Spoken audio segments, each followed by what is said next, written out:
Voilà, donc sur cet atelier, donc voilà, Jean-Marie Lett et moi-même, Olivier Josselin, donc allons faire un petit focus sur les résultats de l'enquête. Alors, l'objectif, donc nous allons être à peu près une demi-heure ensemble. N'hésitez pas à vous poser vos questions dans le chat, hein. L'objectif, c'est que ce soit interactif et que voilà, voilà, c'est que ça vous apporte un maximum d'éléments et que nous puissions répondre à vos questions ou préciser éventuellement nos propos. Un sommaire, au sommaire, donc voilà, des chiffres qui vont étayer à peu près nos propos. Et ce qu'il en ressort de l'enquête OSER, hein, donc un focus sur la stratégie commerciale au niveau des ventes de vos productions, un focus sur la stratégie matérielle, hein, comme évoqué par Jean-Michel Écochard sur la précédente visio, ce qu'on a pu observer par rapport à, ou ce qu'on a pu recenser par rapport à la gestion des systèmes de culture. Éventuellement, on parlera des externalisations d'activités qu'on a pu observer entre les différents profils d'exploitation et une conclusion. Et surtout, n'hésitez pas à poser vos questions, donc qui peuvent enrichir nos propos. Donc, quelques chiffres de stratégie. Donc, ce qu'on a pu observer, donc l'objectif, c'était d'identifier les exploitations, on va dire, qui sont qui sortent les plus performantes en termes de résultats et donc sur quels critères on s'appuie pour observer les meilleurs résultats. Donc le BE est un très bon indicateur, hein. Le BE, c'est quoi? C'est la ressource dégagée par l'activité de l'année qui permet et de rembourser les emprunts et puis aussi de dégager du revenu pour maintenir votre train de vie au niveau de l'exploitation. Le résultat courant ou le résultat d'exercice, donc RC à droite, bah, c'est un indicateur aussi, ça permet d'identifier la performance économique de l'exercice. Mais avant tout, le BE, ça permet de voir si l'entreprise est capable de faire face aux besoins financiers de l'entreprise. Donc, ce qu'on peut observer, donc on a fait une analyse où on allait chercher le quintile des exploitations les plus performantes. Donc, le quintile, c'est un cinquième des exploitations qui dégage le meilleur EBE et le quintile des exploitations qui dégagent le moins bon EBE pour voir qu'est-ce qu'il en ressort de ces analyses, donc des chiffres qu'on va creuser un petit peu. Alors, ce qu'il en ressort, donc en termes d'écart, au niveau des produits hors aide, donc le chiffre d'affaires qui est dégagé hors aide PAC, c'est environ un écart de 260 € de l'hectare entre ce groupe de têtes EBE les plus élevés et EBE les moins élevés. Si on regarde du côté de l'analyse résultat, donc sur ce groupe-là, on observe un écart de l'ordre de 100 €. Mais voilà, on va se focaliser sur l'EBE, donc qui nous met en évidence un écart de 160 € de l'hectare. Et quand on regarde les rendements de ces deux groupes-là, il y a un différentiel de rendement qui est de l'ordre de 10-15 quintaux sur les céréales, notamment le blé, si on zoome sur le blé. Donc ça explique une partie des écarts, donc expliqué peut-être par le potentiel de vos parcelles, mais pas que, ça peut être aussi expliqué par des stratégies d'exploitation, des conduites d'exploitation qui peuvent être différentes et donc avoir un impact différent sur les ressources de l'entreprise. Si on regarde d'un peu plus près un des postes majeurs en termes de charges, hein, donc c'est la mécanisation, donc c'est un sujet qu'on remet souvent sur le haut de la pile en termes de réflexion. Si voilà, on est dans l'ensemble de l'échantillon des exploitations qui sont suivies sur l'abri, on a répertorié les coûts de mécanisation, donc les coûts donc certaines exploitations ont des coûts de mécanisation de moins de 300 € de l'hectare. D'autres ont des coûts de mécanisation de plus de 500 € de l'hectare. Et donc, derrière la mécanisation, qu'est-ce qui se cache? Il y a les amortissements du matériel, donc ça c'est le plus gros poste, hein, c'est la courbe en vert. Il y a des travaux par tiers, donc pour certains de vos travaux, vous les déléguez à d'autres, à des entreprises de travaux agricoles notamment. Il y a le crédit bail, qui peut être une solution alternative à l'amortissement, et l'entretien du matériel. Et donc, quand on creuse un petit peu par rapport à ces chiffres-là, donc en termes de méca, on voit des écarts donc de l'ordre de 370 €, hein, donc entre le groupe le plus économe en mécanisation et le plus élevé en mécanisation. Et dans ce différentiel de méca, c'est essentiellement de l'amortissement pour 290 € de l'hectare. Donc derrière se cachent différentes stratégies, hein, on va dire ça peut être des choix de renouvellement plus importants pour certains exploitants, sur équipement parce qu'il y a d'autres activités sur l'exploitation, donc ou à l'extérieur de l'exploitation. Donc là, c'est un constat, voilà, un écart qui est de 290 € de l'hectare. Et derrière, les autres postes qui sont un peu moins importants en termes de poids, mais qui nous permet quand même de constater des écarts, notamment les coûts de carburant, on a des écarts de l'ordre de 22 € de l'hectare, des frais de réparation à peu près 34 €, 12 € de crédit bail, et travaux parterres pour 48 €.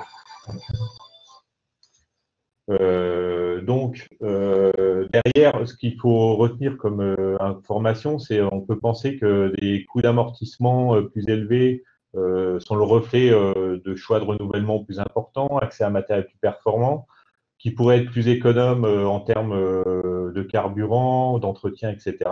Et on s'aperçoit que ce n'est pas toujours le cas. En fait, les exploitations qui ont des coûts d'amortissement qui sont les plus élevés ont parfois des coûts de carburant qui peuvent être plus élevés, ou des frais d'entretien, parce que c'est peut-être des matériels qui nécessitent des coûts de maintenance où l'exploitant n'a pas forcément la main, et donc ça peut générer des coûts d'entretien qui ne sont pas forcément inférieurs.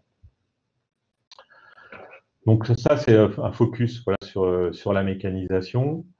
Si on regarde sur les autres composantes de la performance économique d'une exploitation, parce que oui, effectivement, la méca, c'est un poste majeur, mais il y a aussi le poste des intrants. Si on regarde du côté des marges brutes, notamment, donc là, on a bien gardé sur le haut, donc vous avez le BE des exploitations qui sont les moins performants et le BE des exploitations les plus performants au milieu et la moyenne du groupe tout en bas. Donc on voit qu'il y a des écarts de marge brute qui sont de l'ordre de 260 €, induits par des écarts de produits de 230 € entre ces deux groupes-là de l'hectare. Et donc, quand on va regarder le BE auquel on retire les annuités d'emprunt, donc les remboursements d'emprunt, donc c'est ce qui reste pour vivre à l'exploitant, c'est ce qu'on va appeler le revenu disponible. Et on voit que pour un quart des exploitations, le BE couvre les annuités, et pour un quart des exploitations, on a un BE largement positif, et donc ça nous affiche un différentiel de l'ordre de 390 € entre ces cinquièmes d'exploitation les plus élevés et les moins élevés en termes de performance BE. Et donc, toujours avec ce différentiel de chiffre d'affaires à l'hectare qui est de 260 €. Donc, vous voyez, c'est le chiffre d'affaires qui explique une partie de l'écart des 390 €, mais c'est également les charges qui sont engagées sur l'exploitation et qui sont notamment des intrants, de la mécanisation et puis, bien sûr, toutes les autres charges de l'exploitation.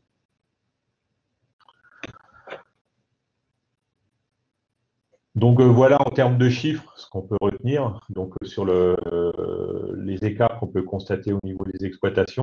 Donc ça c'est issu des analyses de groupe que l'on peut faire au niveau de nos structures respectives. Donc là on va faire un petit retour donc pour corroborer ces chiffres ou expliquer, trouver des explications par rapport aux résultats de l'enquête. L'analyse qu'on a pu faire au niveau de l'enquête. Donc je passe la parole à Jean-Marie Lette, donc qui va prendre la suite. Merci Olivier. Donc bonjour à tous. Une première série de questions portait sur la stratégie de commercialisation de vos céréales et oléagineux, et notamment sur le fait de vendre au cours du jour ou vendre au cours moyen. Alors, ce qu'on constate, vous l'avez sur le petit graphique là en bas à gauche, ce qu'on constate, c'est que finalement, il y a assez peu d'écart entre le premier quartile et le quartile 5 sur le mode de commercialisation. On peut aussi constater que la part vendue au prix moyen en brie, elle reste assez importante, même largement prépondérante. Pour nous, en fait, cours du jour ou cours moyen, ça peut être deux stratégies gagnantes. Il n'y a pas à les opposer. Ce qui nous paraît plus important, c'est la cohérence du choix avec sa situation personnelle, avec ses convictions, avec son organisation. C'est ça qui est plus fondamental. Ainsi, le prix moyen, ça peut être une stratégie gagnante, notamment si vous avez confiance dans votre OS et dans sa capacité à générer des prix performants.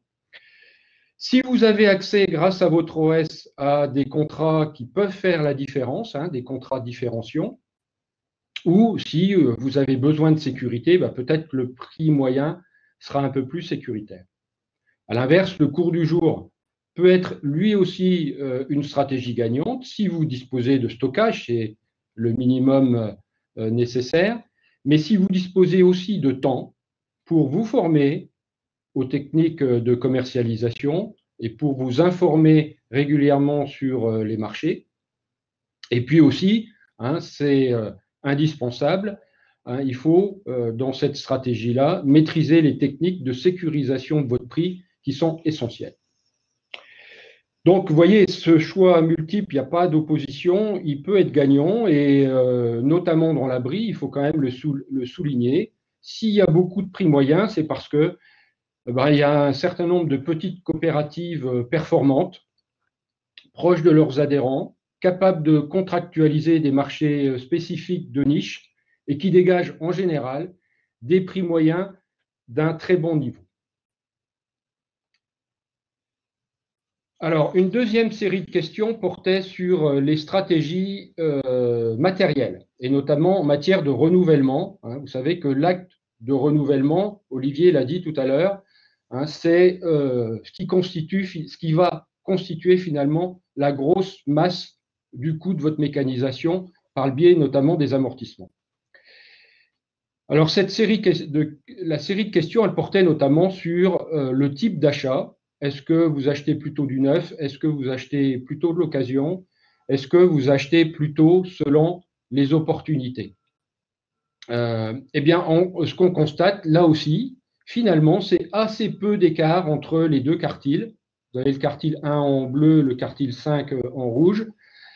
Et on a dans les deux situations finalement à peu près les mêmes niveaux d'achat. Hein, et on peut d'ailleurs constater que, eh bien, il y a quand même un nombre d'achats de matériel d'occasion relativement important.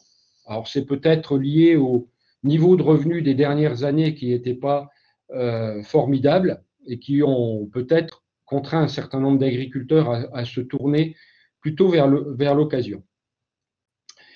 Là aussi, je ferai un peu la même remarque que tout à l'heure. Acheter du matériel neuf ou acheter du matériel d'occasion, ça peut donner, là encore, deux stratégies gagnantes. Hein, mais ce qui nous semble important, il y a un certain nombre de choses, hein, on l'a vu, qui font des différences importantes. Olivier l'a montré tout à l'heure. C'est d'abord, sans doute, de planifier ses investissements de renouvellement hein, sur 3 à 5 ans. C'est d'éviter de lier l'investissement et le niveau de résultat. Il y a d'autres moyens pour gérer la fiscalité et les charges sociales que le renouvellement de matériel. Il y a la déduction, par exemple, d'épargne de précaution, il y a l'impôt sur les sociétés. Voilà, il y a plein de moyens autres que celui d'acheter du matériel pour se créer des amortissements supplémentaires et réduire sa fiscalité. Et puis, il y a une question extrêmement importante en matière de matériel, c'est est-ce que quand je renouvelle mon matériel, est-ce que le matériel que je vais acheter sera utilisé à son optimum économique? C'est ça la vraie question. Hein. Le tracteur que je vais acheter, est-ce qu'il va faire 300 heures par an? Est-ce qu'il va en faire 500? Est-ce qu'il va en faire 800? Le résultat, au bout du compte, il ne sera pas du tout le même. Hein. Et si son utilisation n'est pas à l'optimum, peut-être il faut que je me tourne vers d'autres solutions, comme l'achat commun, comme l'ACUMA, comme la location, comme le recours à l'entreprise. Il y a plein d'autres solutions possibles.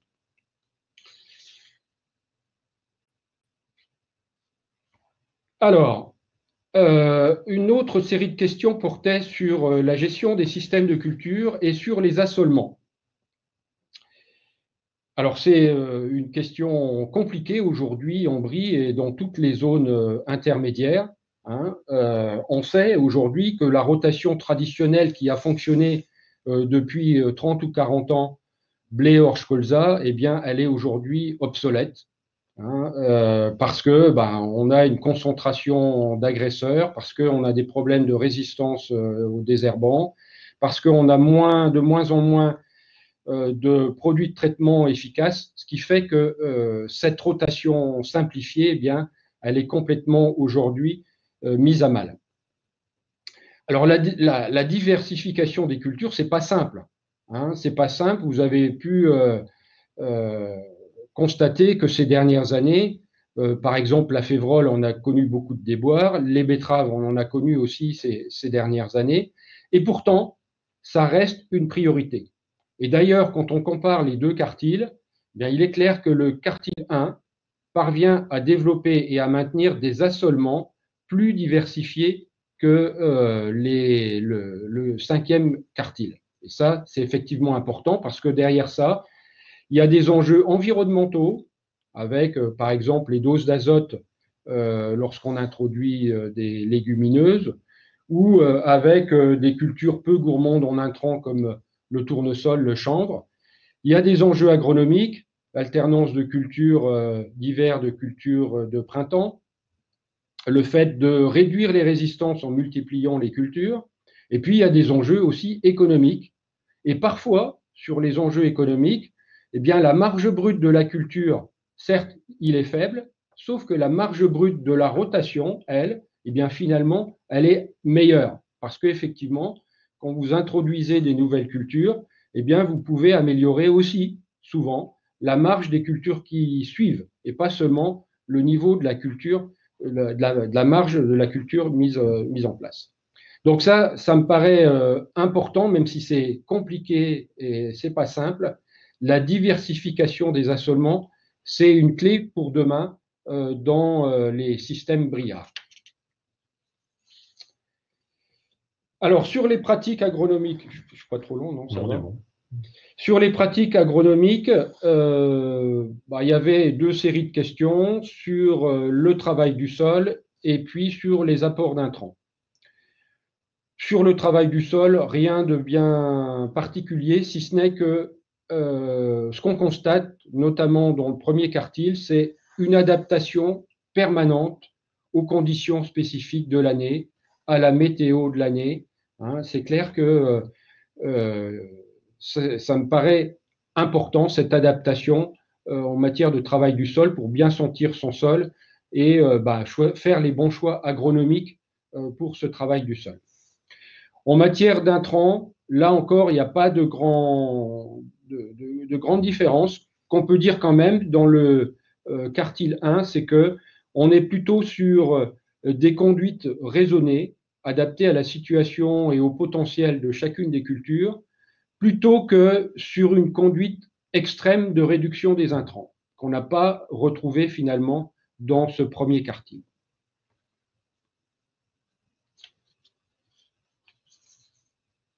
Voilà. Une dernière série de questions portait sur l'externalisation des activités, c'est-à-dire la part des travaux qui sont faits par une entreprise dans vos exploitations, avec deux types de matériel, deux types d'activités, on va dire du matériel spécifique sur des cultures, on va dire,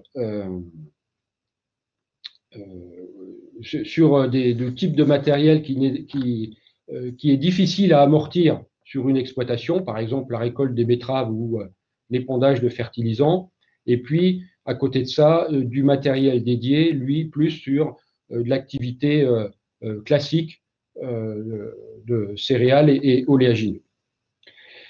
Bon, là encore, on n'a pas vu d'éléments fortement différenciants, si ce n'est que ce qu'on constate, c'est que, bien évidemment, hein, le matériel qu'on ne peut pas amortir directement, où on ne peut pas trouver de rentabilité sur l'exploitation, il est plus souvent dédié à l'ETA ou à l'extérieur. Mais là encore, je pense que externaliser une activité ou une récolte, eh bien, ça répond à un certain nombre de questions et il n'y a pas de stratégie gagnante non plus en la matière. Hein, si on a besoin de temps, si on est sur une nouvelle activité pour laquelle on ne veut pas investir parce qu'on n'est pas sûr de la maintenir dans le temps, ou si tout simplement le matériel qu'on va acheter, il n'est pas compétitif compte tenu de la surface à engager, eh bien, l'externalisation, elle a tout son sens. Hein. Et finalement, si je devais conclure sur ces éléments-là, je dirais qu'il n'y a pas de modèle unique, c'est ce qu'on constate finalement au travers de l'enquête. Il n'y a pas de modèle unique de stratégie gagnante. Tout est affaire de contexte, hein, et ce qui est important finalement, c'est de faire des choix cohérents avec ma motivation, avec mes objectifs personnels et professionnels, avec les capacités de mon entreprise, avec aussi les opportunités ou les contraintes de mon environnement. Voilà, finalement, c'est toute cette analyse qui va conduire à choisir une stratégie plutôt qu'une autre. Voilà ce que je voulais vous dire et Olivier, je te rends la parole. Merci Jean-Marie pour ces observations. Donc effectivement, je vois il y a une question qui est arrivée. Je pense qu'on répondra dès qu'on aura fini la présentation, mais une question intéressante concernant les industriels. Concernant les pistes de réflexion qu'on peut en tirer ou les enseignements qu'on peut en tirer, voilà, il n'y a pas de grande différence stratégique entre voilà, le quintile supérieur et le quintile 5. Voilà, c'est plus lié à voilà, une stratégie d'exploitation que vous allez déployer sur vos exploitations.